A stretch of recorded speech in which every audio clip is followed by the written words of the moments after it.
go ahead and locate your prop rod. Go ahead and set that up. Now our prop rod retainer is broken right here, so we're going to use a small pick, gently press down right here.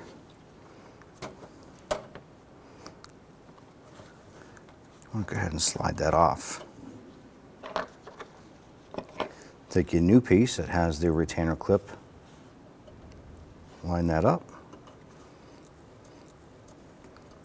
slide that back into place, here that clip in,